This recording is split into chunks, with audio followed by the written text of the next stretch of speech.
Without any further ado, it's the Woodfordia Herbarium Project, and we're going to look at a few plant families, including a few new ones that we didn't really mention the other day. So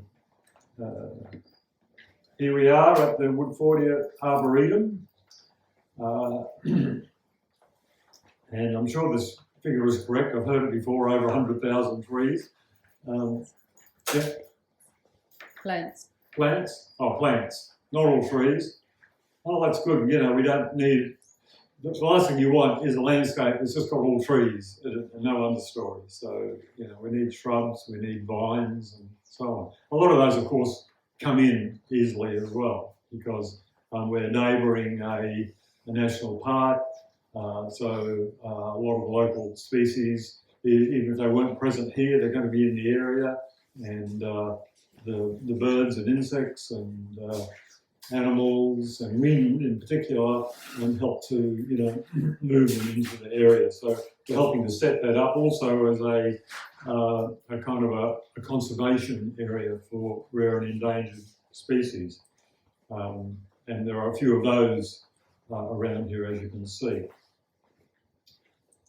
The why collect part of the herbarium is taken actually from the Queensland Herbarium Guide. So I do recommend anyone that wants to follow this up that you just Google Queensland Herbarium, and brings you up this really good guide that has this whole preserving manual on how to collect specimens and everything in way more detail than what we'll be looking at today. So it's a great resource.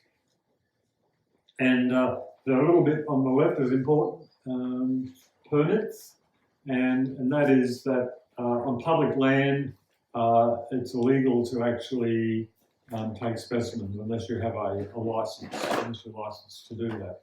Public land being national parks and, you know, flora reserves and even just council parks. And so that's something to think about. On private land, it's perfectly okay so long as you have permission of the landowner, which makes sense, doesn't it?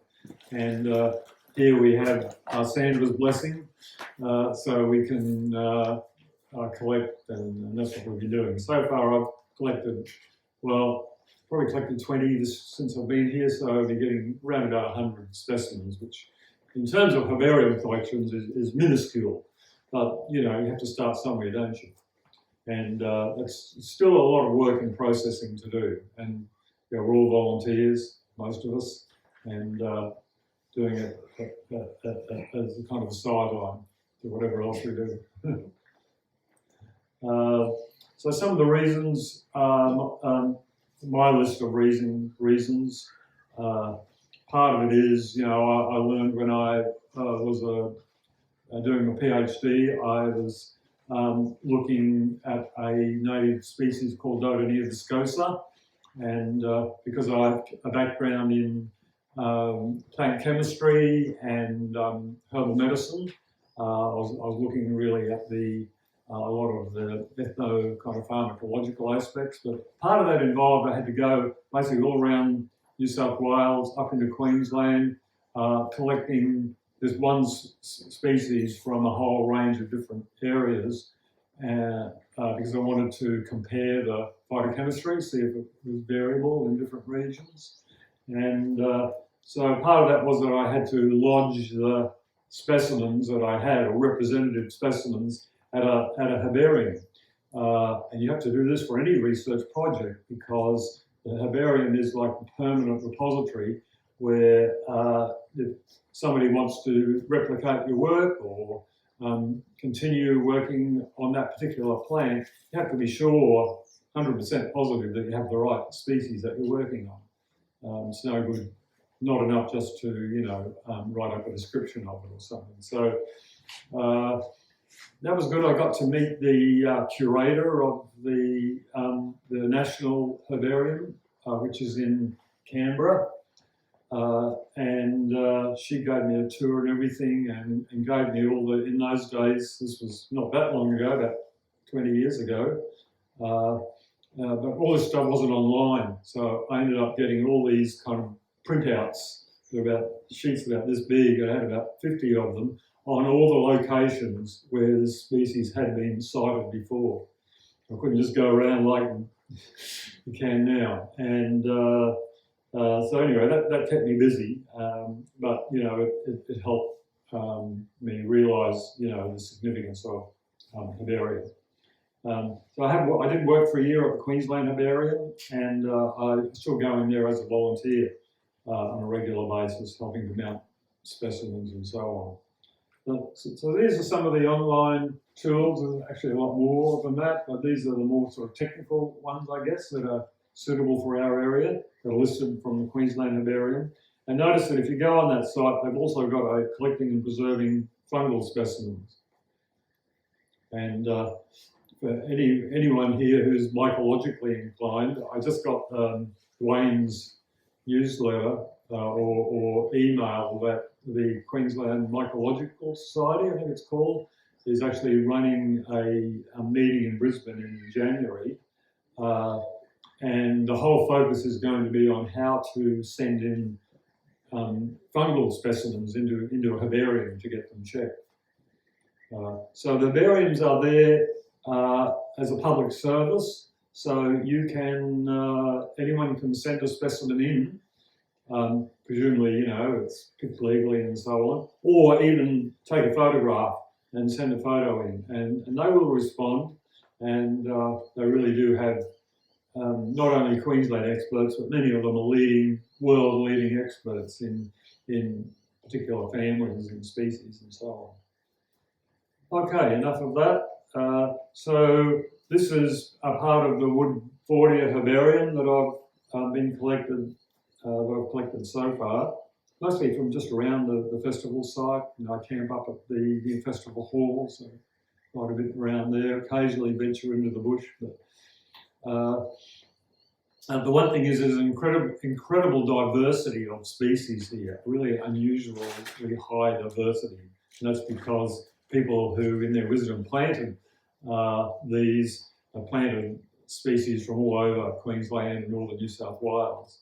And interestingly, mainly rainforest species, which is why that rainforest trees and shrubs is such a useful reference. Now, you'll notice I've got these listed in family order, and you'll also notice that some of the families are obviously more well represented than others. So this is only a very small sample, but it just gives you a little bit of an idea. The Fabaceae, for example, the legumes, which includes acacias and wattles, and more of them up here. Meliaceae we're going to talk about today. Myrtaceae, which I talked about mainly the other day, so we won't focus so much on that today. But that's got all the melaleucas, eucalyptus, and so on. Rutaceae, I do want to look at today. Sapondaceae is really one of the major ones around here, and I haven't documented them all, but I'd say there'd probably be 20 species within Sapondaceae just within you know, a 3-minute walk of where we are at the moment. It's pretty amazing. So they seem to be the ones that are most well known there. And the numbers on the right are just, you know, I have to record a number, sequential number of each one, so that everyone's coded, and you can always refer back to it. A couple of samples of herbarium specimens. We've seen these, so I won't spend too long, but just the first one on the left, I spent a year helping to digitalise the specimens at the Queensland Herbarium, and so on the left there, that's an example of a digitalised specimen.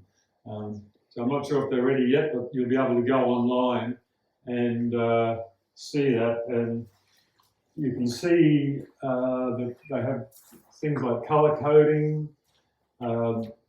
There's some little seeds in that might have fallen out or whatever, so they're kept in a kind of separate envelope. They are now all barcoded. Well, we had to barcode them all, but now they are automatically barcoded when they come in.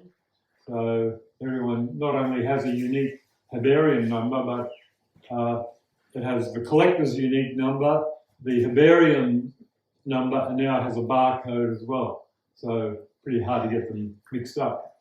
And that's a specimen of an acacia. And on the right here, this is Elaeagnus triflora, or Milla, which is a really good bush tucker plant. Some of you may know, grows in the area. I had found it growing up the back here in the kind of bush garden, the bush food garden area. And I wasn't sure what it was, but I did finally get it. Where it's got DET written on it, a thing like that, means it's determined. So Tony Beans, one of the head botanists in Queensland, so he was able to nail that down as to what it was. But it's a really interesting plant because it's got that silvery back to it. It makes it really attractive. And the fruit are quite delicious. Has anyone tasted them? Yeah, they're covered, they're only like little berries. They're covered in them, but they're quite sweet. Not like most of our, even our bush food, tucker foods, fruits tend to be a bit sour. Some people noticed the other day when we were, looking at tasting some different lily pillies and so on. But these are not sour, they're really sweet. So that's a good one to look out for in the bush tucker world. And so that's part of what I do as well. I do introduce people to which ones you can eat and which ones have medicinal. So I think we'll just skip over this divisions and go straight into the families. And we did the myrtle family the other day. So suffice to say that Australia has something like a third of the species of Myrtaceae in the whole world. And of course, eucalyptus, melaleuca, leptospermum, and these are of great interest to me because one of the things I do is distill essential oils, and so these are all excellent sources of essential oils for distillation. And we've done some here. We distilled some melaleuca and quinquerneria oil. I've got a really beautiful oil, and I've got a profile of that as well, which I can show people if anyone's interested. Just quickly with eucalypt, when we generally call eucalypts, that can be the Eucalyptus genus, the Corymbia genus, which used to be in eucalyptus, but it's got split away from it, and it contains all the bloodwoods, and also things like the spotted gums and lemon-scented gum, and the Angophoras. Angophoras are quite different because they just look like they look like typically gum trees, but they don't have the cap or the operculum on the flower that kind of opens up as the flower develops, which is the classic sign of the Eucalyptus genus. So, but in general common terminology, the term eucalypt can mean any of those three. Okay, so just a couple of examples here from the Myrtaceae family. So this is Backhausia myrtifolia. This is used as bush tucker food, mainly as a kind of flavouring ingredient. Sometimes called cinnamon myrtle. It's got a slightly cinnamon, nutmeggy kind of taste. It's a pretty distinctive taste, really, but it can be used as a flavouring ingredient. On the left, you can see the tree. There's quite a few of them here on the site, including some close to here we might see. That's the specimen I collected. So I have got a scanner, so I've been scanning some of them. And Backhausia myrtifolia, and that's more of a close-up of the actual flowers. And that was flowering while I was here at the last folk festival, and it was just near my tent, so that's where I collected it. So, which means you would expect it to be flowering now, which it is this time of year, in summer. Leptospermum petersonii, one of my favourite ones for distillation. It's growing just down across the track here. It's not that obvious because there's a lot of big trees above it, but it has little woody capsules, but the leaves are very, very fragrant. And they can also be used, they've got some citronellal chemical in them, so they can also be used in insecticides. I make up all my own insect sprays and things like that with these. And that's a place where I harvested a lot of it for distillation. That's further south where I was actually cultivating them in the Hunter Valley region, which is south of their natural distribution. We're right in the middle of their natural distribution area here. And Syzygiums. There's, I don't know how many species, but maybe 20 species or more of Syzygium in Queensland, so it's a pretty major one. They're all very aromatic as well, the leaves. Many of them are used in traditional medicine, very calming on the stomach, and very antiseptic. While the fruits are all edible, though some of them, as we said, are a little bit on the sour side. This oleosin one, which I haven't actually seen here, I'm sure it is here, I haven't identified it here, I'm sure it's here. Anyway, that's Syzygium oleosin, but it is a good tasting one, and notice it's got a real purpley kind of fruit. I would just skip over the legume family. Main thing to say about it is that there's 3 subfamilies: the Papilionaceae, Mimosaceae, which are all the wattles, the acacias, and the Caesalpinaceae, which includes the sennas and cassias, and this beautiful Barclaya syringifolia, which is almost finished flowering now. I took this at the last Camp 2, when I was up here at Camp 2, it's just above where I'm camping. It's the only one I've seen here, but if there's one, there could well be more. Some of you may have seen them up near where you're camping. Crotalareas, a few of those. These are little herbaceous plants called rattle pods. So when the pods dry, seeds really rattle in them. And there's one of the acacias, Acacia o'Shannaceae. That was also, I had to get that identified, Tony Bean, again, Queensland Herbarium. One that I've noticed flowering at the moment is the blackwood. Some of you may know that, Acacia melanoxylum, one of the best timber trees. I'm not sure if it's valued as much in this part of the world. In Tasmania, it's highly revered.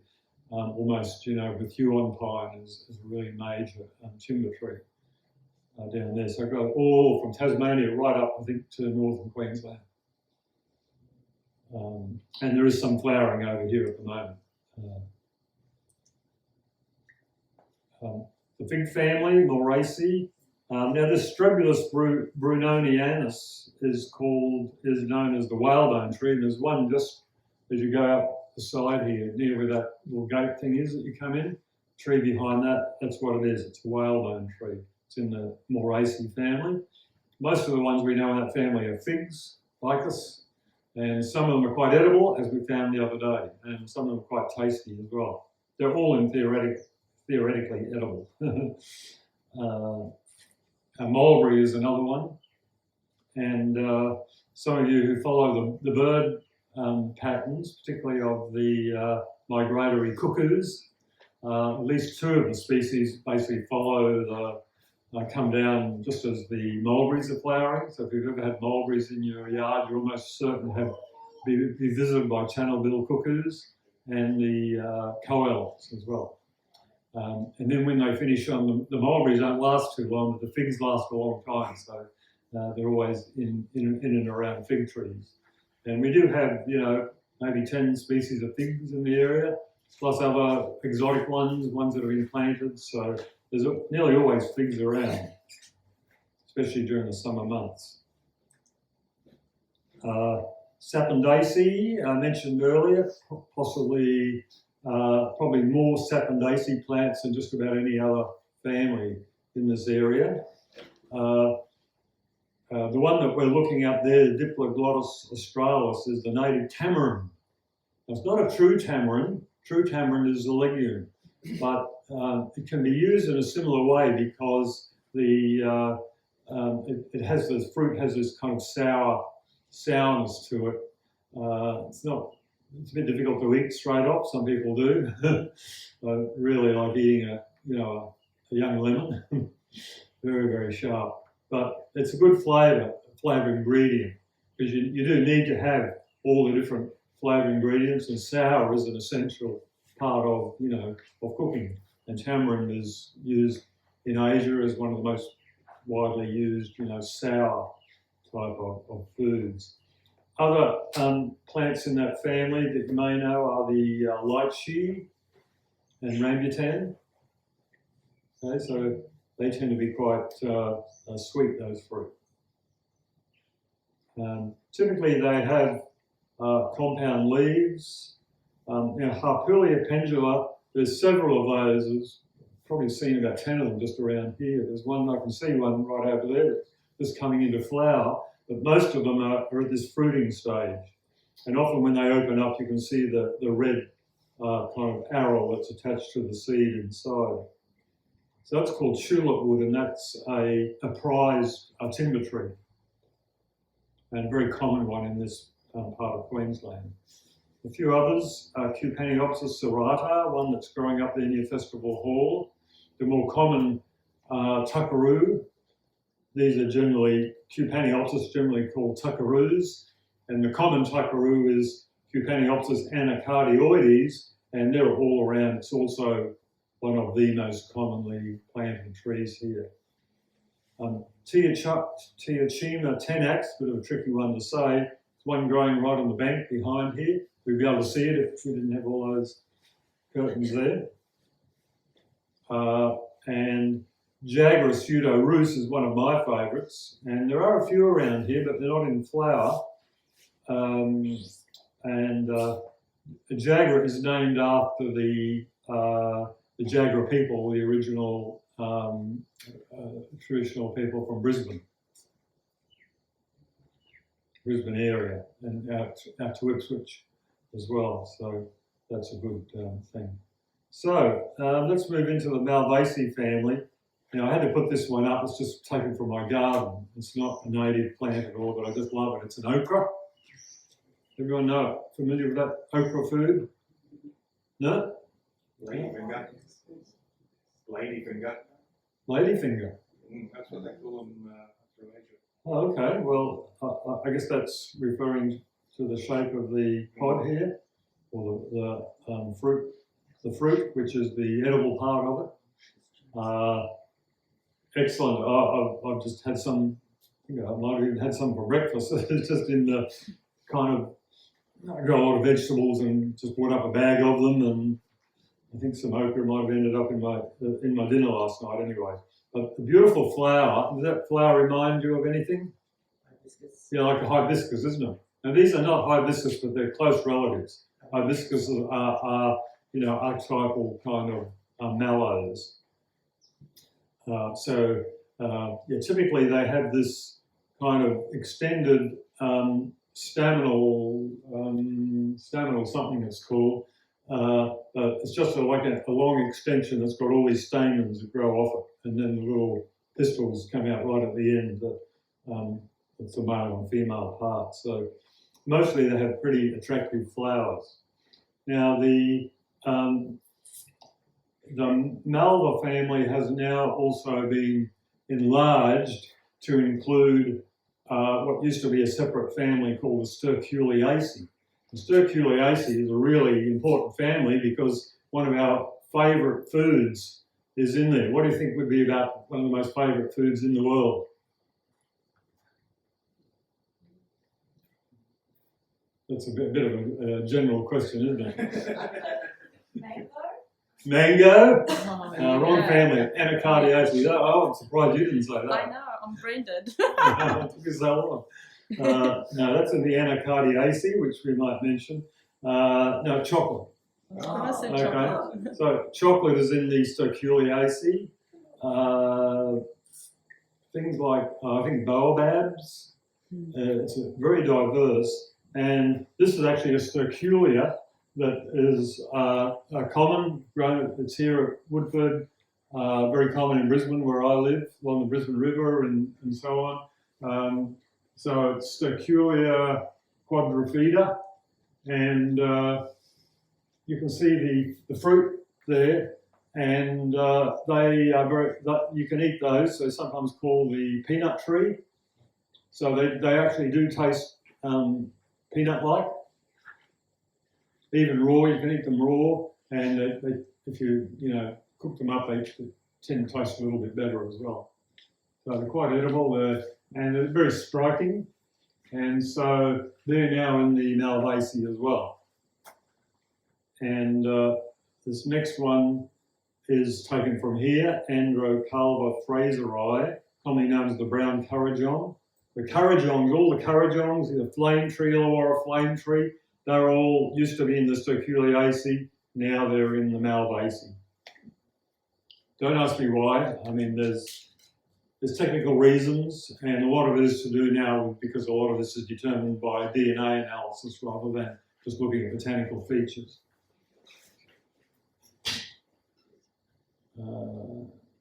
Rutaceae. Okay, so Rutaceae is named after, there's a plant called Ruta, A-U-T-A, or the common rue. As a herbalist, I'm very familiar with it. Sometimes called the herb of grace. It's a beautiful plant to grow. But it's very bitter. Contains a lot of alkaloids. And in Australia, it's very well represented. First of all, we have a citrus. Citrus, by the way, are in the Rutaceae. So we have native citrus like the finger limes. We have a lot of very aromatic plants such as the Baronias, Zairias. Anyone know Zairia? They're really almost stinking. They're so powerful. And most of the Rutaceae, if you rub the leaves, they will have an aroma. And if you look at the leaves, particularly with a little hand lens or something, you can see lots of little oil dots. So they have lots of essential oils. And the third type that we have here, and in Queensland, the most common type are rainforest trees. Very large rainforest trees, and we've got some examples here. And this is one that's not so well known, Medicosma cunninghamiana. But you can see this one if you go down the butterfly walk, and there's a little bridge on the side. It's just kind of hanging over there. It has these sort of dry capsules, which are very typical of mallows. The fruit on most mallows tend to be these dry capsules. This is the most dramatic of all, Flinders, and I think when I did this a couple of days ago, we could point to it and everyone could look out because it was all opened up.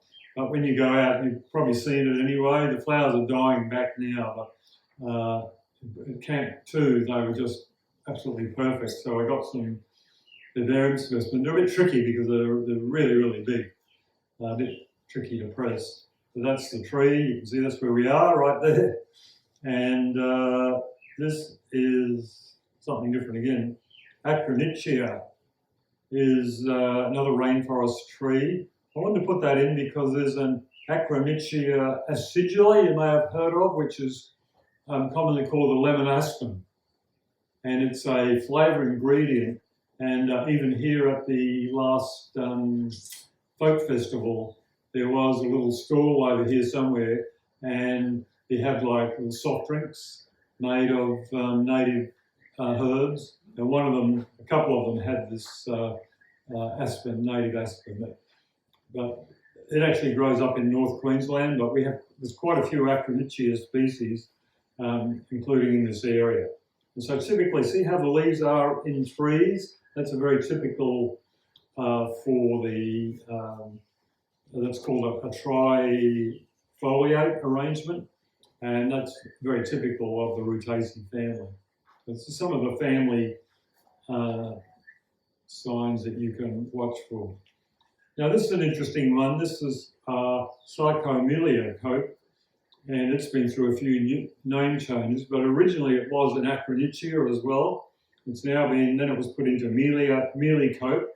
The mealy cope is dozens of them. They're very common on the East Coast.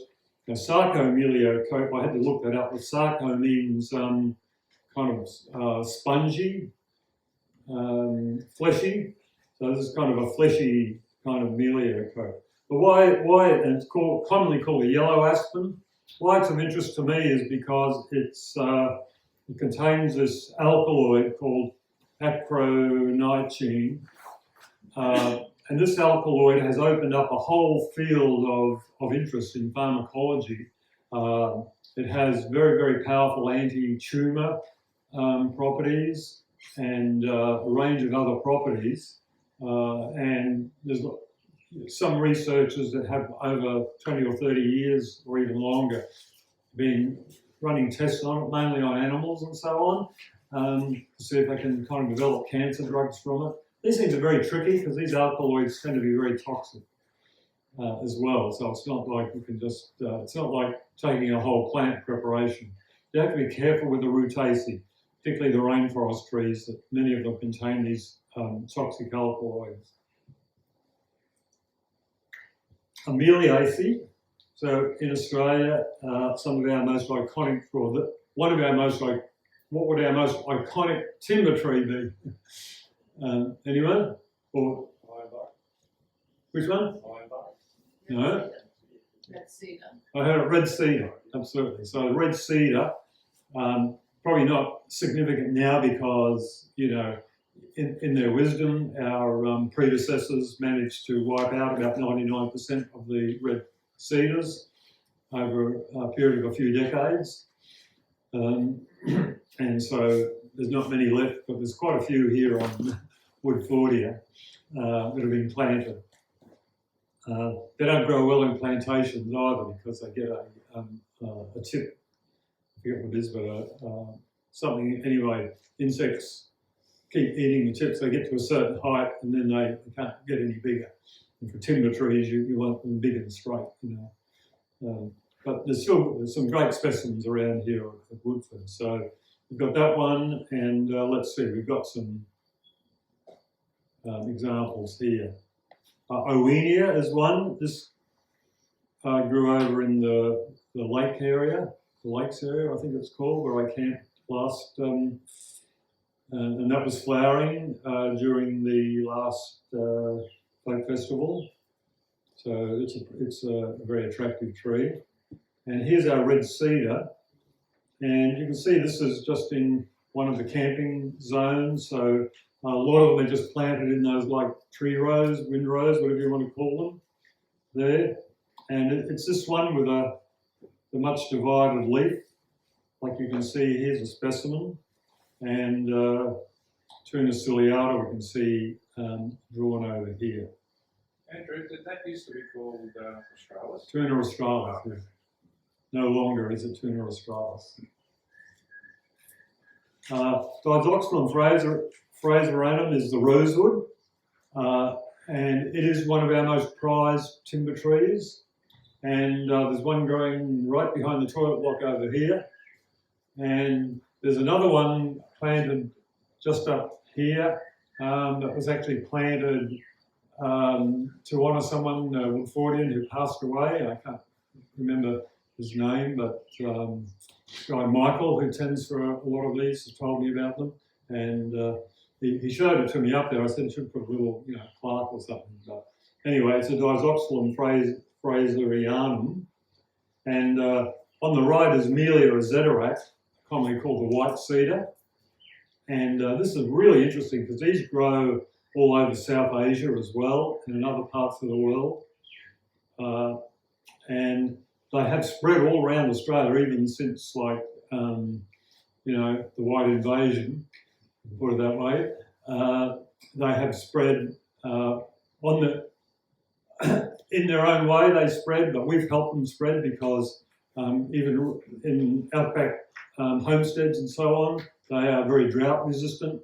And so this is a typical tree that you will see in the most remote, homestead. Beautiful shade trees, bring the birds in. There's an Asian variety called Persian lilac, which has also been brought in as an ornamental and planted around. And I think there's another one that's come from another part of Asia. And so we've got a real mixture of them. They used to have the subspecies and so on. I think everyone's given up because they're just a whole mixture out there. But they're all Melia azederac with the most fragrant flowers, almost like lilac, beautifully fragrant, very attractive. and they're strong medicines as well. They're related to the neem tree. And a lot of you have heard of neem tree, particularly if you're gardeners or farmers. You might have used neem oil and so on. So that's also in this family, Meliaceae, and we might have a reference. Yeah, there's a reference back here that family is marked by the presence of these chemicals called liminoids, and liminoids are the insecticidal compounds that are found in both the white cedar and the neem tree.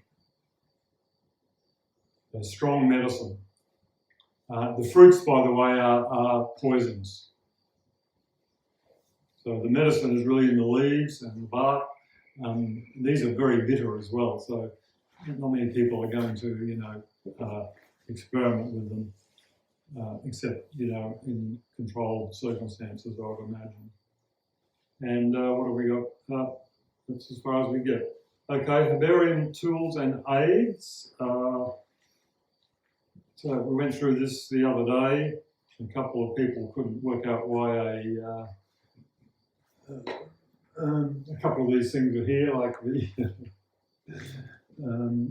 dental floss.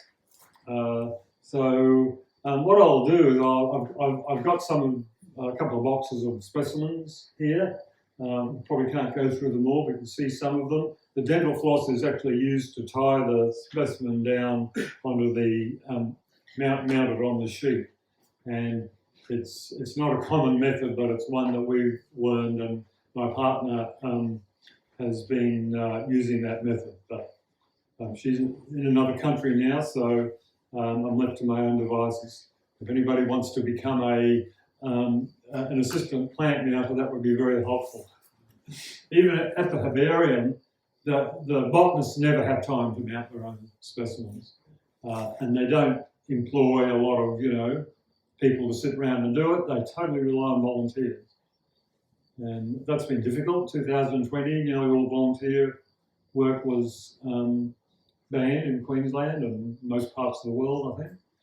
And so nobody was mounting them, so you can go into their prep room and they're just piled and piled, thousands of them just piling up and nobody doing it. Now they've opened it up again, but only one person, one volunteer a day. So I go in there 1 day a week, but you can only, make a small impression on it. But they use a different method there, but they use mainly tape. And then with the really tricky specimens, they use copper wire. Like big sedges and grasses, they tie them down with copper wire.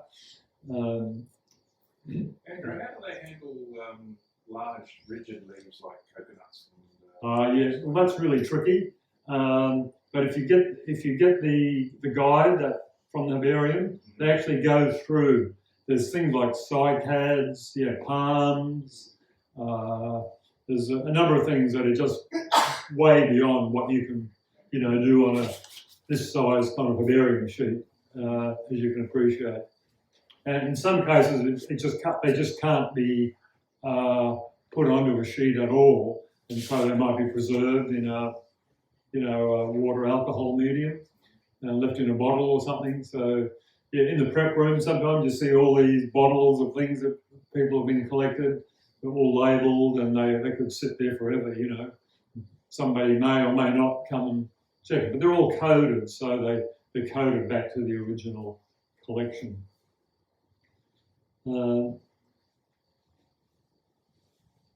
There's some other resources there, and a couple of resources that I have here.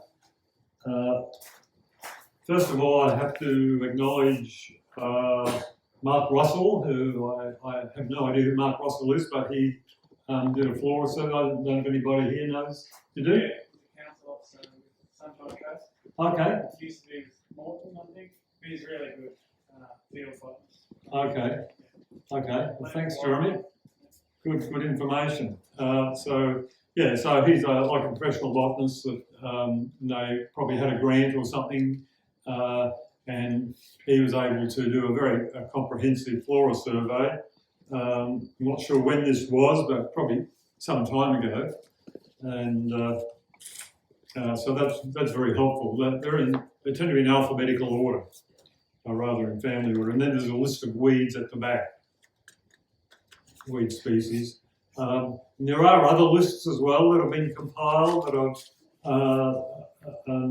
that have been sent to me, and some of them are actually specific to where different areas where they are. So that's pretty helpful as well. This doesn't tell you anything about where they are, or it tells you as well they're here somewhere. But it's very handy if you're trying to figure out what a species is. You've got a reference point to come back to, and if you can find what genus it is, and if there's 3 species that are listed here, for example, well, that narrows it right down. It's probably going to be one of those 3. Having said that, I found some that are definitely not on here either. So that's that. 2 of the most useful reference books. This is the one I was mentioning before, and that's the Sterculia, the peanut tree I mentioned before on the front. So yeah, this is really, really helpful. And these are some of the best Australian botanists. Gwen Harden, who's based at Coffs Harbour. She's retired now, but she edited the whole of the flora of New South Wales, which is like a mammoth task. And now a lot of that is online, so it's actually much better coordinated in New South Wales. I don't think Queensland's ever had anyone who can, like Gwen Harden, is just someone who can just really get things done, because most scientists and botanists tend to be, how can I say it? They're just always getting distracted, and you're never satisfied, and it's always something else. And she's just someone who could just go through and within a few years put out that whole, and you can still buy the books. They're beautiful. I've collected the books, taken them overseas even with me when I've gone. They're just such a treasure. And now a lot of that's online. And Bill McDonald, he's at Queensland Herbarium. He's now retired, but he still comes in quite regularly. He's a rainforest expert, spends a lot of time up in Southeast Asia, Borneo, all these places, a real adventurer. Even now, he's probably, getting on about 80 or so. And John Williams, who was my favourite, he taught me rainforest species and also eucalypts when I was at University of New England. And he was, to me, just like, I never met anyone like him, but we'd go on field trips and he would know everything from every fern name. He would know the mosses, he would know the rainforest trees, everything. And it was a bit sad because his PhD, he had a huge, collected thousands of specimens. It would have been one of the biggest projects ever undertaken in Australian botany, and he kept not presenting it. Another typical scientist. It wasn't right, and then what happened? The herbarium burnt down. He lost the whole thing. He never got his doctorate, and any of these botanists will tell you they've done and he's passed on now. They've done a dedication to him here. He's the most gentle man, and just loved having him as a teacher. Back in the 1970s, I first came across him, and they had these echo fests, and the Cribs. Some of you have heard of the Cribs, who wrote the Wild Foods in Australia, Wild Medicines in Australia. They're very famous Queensland botanists, both Joan and Alan Cribb.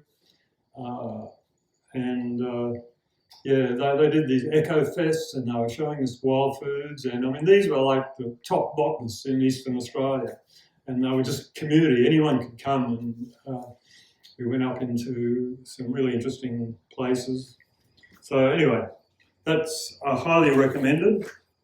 And the other one, I know Glenn Leaper is a Southeast Queensland legend. I don't know him personally, but this has been through about 3 editions, I think, over the last 20 or 30 years or so. And most of the plants that you look for are likely to be in here, not just rainforest plants. They're divided into sections. So you've got like wetlands and beach areas and rainforests and so on. And they're also colour coded, so that's really helped me. You know, I can look down. You've got something with white flowers. You go to the white page, and often, and they're very accurate, and they've got photos of every species. So they would be the two, I'd say, most important books for this part of reference books for this part of Australia. So, are there any questions before we get into the walk? And we might even have some fine weather for it. Is there any Diplodocus gamble on the site? The small leaf tamarin? What's the name of the species? Diplodocus gamble. Campbellite. I think its distribution is more New South Wales. I think it might be. I know it's going to be endangered. Yeah, it is rare. It's definitely a rare species.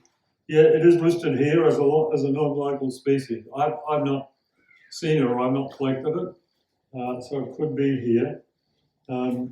There's almost like a mini Woodfordia, just a friend of mine just up at Wombai. He's got a kind of a bush tucker farm there, and he's planted thousands and thousands of rainforest species, and he's got it growing there. All the different tamarins and Davidson's plums and all those. So that's where I've seen it. Can you visit there? Like, does you have a nursery or anything? Not really. We had a field day. Also meant to mention I'm president of the Indigenous Plant for Health Association, and he's a member of our association. He's also a member of the Queensland Bush Foods Association, which I'm in as well. And so we had a field day there, so we've got some pictures of it. So, you know, for events like that, I'm not so sure about just, going in, but he probably would. He's a beautiful guy. He's really friendly and open and wants to share everything. But a lot of his marketed through a product, I think it's called Oz Tucker. It's an Indigenous-owned business. And so, yeah, a lot of his stuff is marketed through there. And there's also, he works in closely, there's a nursery close by, or up towards Maloney, I think, called the Witchetty Grub, I think. And it's all basically bush food, Indigenous-owned bush food. And she was also on the field day and had a display and some photos there as well. How's that time? We've still got some time. We've got 10 minutes. Okay. Do you need to use GPS marks? Like, do you mark the GPS spots when you collect for the herbarium? Okay, so that's a great question. It depends what. I've got a few different collecting systems. Probably not when I'm around here, because what I can always do is go on to Google Earth after the event. And Google Earth is so easy, you can go into the exact spot. You can almost see the exact tree where you were, or very close to it, and it will give you the latitude, longitude, and altitude. So that's the most common way that I do it. I have got a kind of an app thing that I use on my iPad, and I can use that for collecting as well. And I can. There's a thing called map. If I hit that, it will just hone in on the exact point where I am, and it will then give me the coordinates, latitude, longitude anyway, as well as take a photograph, and it can take a photograph as well. So, and that's all stored in the one place. So, but mostly I'm using my little, you'll see it out there, my little kind of docket book that I get from the Queensland Herbarium that anyone can get, and I record everything on there in duplicate. Andrew, you were saying that now they're going towards DNA testing for identification. Yeah, well, I have been for, probably going on 30 years now. But dried samples still giving good DNA. Oh, absolutely, yeah. That's another perfect example of dried samples, Sometimes when I was doing the the imaging and going through them, you'd find whole collections that were collected for DNA analysis. Also, some that were collected for phytochemical analysis. So you can still do phytochemical analysis. Would that go back to like the early Banks specimens? Or? I would think so, yeah. I think so. Obviously, the older it is, the dicier it is. But I've got one example as a herbalist when I was living in North America. There's a plant some of you may have heard of called black cohosh, Cactea racemosa, and a 1920 specimen that had been collected and preserved and so on. Somebody did a phytochemical analysis of it, and it pretty well matched the current standard, profile of the phytochemicals. So a lot of things are well preserved. So they're good questions because these are all great reasons for having herbaria. The downside now is that governments are increasingly not giving herbaria their due. I mean, this is probably true right through science, but certainly there are fewer and fewer even departments of botany. There are fewer and fewer of those now. They're all tending to get lumped into ecology and biomolecular, DNA analysis and all this kind of stuff. And so I was reading something recently that there was this conference on botanists. It's called a plant science conference, but the theme was the future of botany, and it was kind of along the lines of what I'm saying, that the old botanists are getting retired off, but they're not getting replaced with new botanists. That's what's happening. But the whole, the official summary, there was a long official summary of the whole conference, and it was noted that the word botany was not in there once. It was all ecology, plant science, all these other things, So in Australia, botany has got a special place because, Botany Bay, Joseph Banks, of course that was the beginning of the invasion, the white invasion, so it has a serious downside to it. But the upside is that, our pioneers were botanists, or they respected botany. It was the key reason, one of the key reasons why these expeditions were mounted. And all of the money for science came through people like Banks, who was himself not a real botanist, but he was he promoted botany. Banks is often thought of as the great botanist, but it was actually Solander who was the botanist, who's Swedish, I think. And he trained under Linnaeus, who of course is the greatest taxonomist ever. The whole system of plant nomenclature all came from Carl Linnaeus, a Swedish botanist. And his prize student was Daniel Solander, and so it was Solander and Banks who did all the botanizing. But Banks kind of funded everything and he organised things, but he didn't actually sit down and identify them. He just sent them all back to Kew Gardens, and other botanists would do the work there. That was a long-winded answer to your question. I forgot what it was. You give me 10 minutes, each for 10 minutes. Andrew, the relationship between the herbarium and the botanical garden are they? That is a great mystery to me, because I've worked in other, like the Hunter Botanic Gardens, and they have a herbarium, and so I was a collector there as well as, doing all the volunteer stuff.